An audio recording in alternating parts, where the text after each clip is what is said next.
కోనసీమ జిల్లాలో అధిక వడ్డీలు వసూలు చేస్తూ బాధితులను వేధిస్తున్న కాల్మనీ వ్యాపారస్తులపై ఎమ్మెల్సీ కుడుపూడి సూర్యనారాయణరావు మండిపడ్డారు. బాధితులు ఎవరూ భయపడకుండా జిల్లా ఎస్పీకి ఫిర్యాదు చేయాలని, అవసరమైతే తనకు ఫోన్ చేసి న్యాయ సలహాలు పొందాలని సూచించారు. సామాన్యులను దోచుకునే వడ్డీ వ్యాపారుల ఆట కట్టిస్తామని, వారికి అండగా ఉంటామని ఎమ్మెల్సీ భరోసా ఇచ్చారు. ఇన్కమ్ ట్యాక్స్ డిపార్ట్మెంట్ కాకుండా మరి ఈవేళ మనకు ఉన్నటువంటి గవర్నమెంట్ పెట్టినటువంటి ఇంకో వెసులుబాటు ఏంటంటే ఎంపీ స్టాంప్స్, తెల్ల కాగితాల మీద ప్రామిసరీ నోట్ల మీద సంతకాలు పెట్టుకున్నటువంటి ఏమన్నా మీరు కనుక వారి దగ్గర చిక్కడిపోతే మేము కోర్టు ద్వారా సెర్చ్ వారెంట్లు వేసి వాళ్ళ ఇళ్లపై మరి కోర్టు ద్వారానే మరి చర్యలు తీసుకుని ఆ నోట్లన్నీ కూడా కోర్టులో ప్రవేశపెట్టి వాళ్ళ మీద మరి క్రిమినల్ చర్యలు కూడా తీసుకోవడానికి మేము వారికి సహకారం చేస్తాం.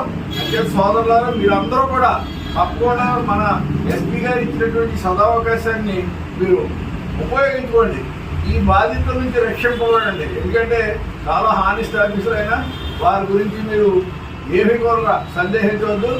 ఎంత పెద్ద ఆఫీసర్ అయినా సామాన్యులకు మేలు చేయాలనే సదుద్దేశంతో ఉంటారు కాబట్టి వారి సేవలను మీరు పొందండి. తప్పకుండా పోలీసుల నుంచి రక్షణ పొందండి. ఎందుకంటే వాళ్ళు ఏదో మిమ్మల్ని ఫ్యామిలీని హత్య చేస్తారో పుట్టిస్తారో అని భయపడద్దు. అటువంటి బెదిరింపులకి ఏం భయపడద్దు.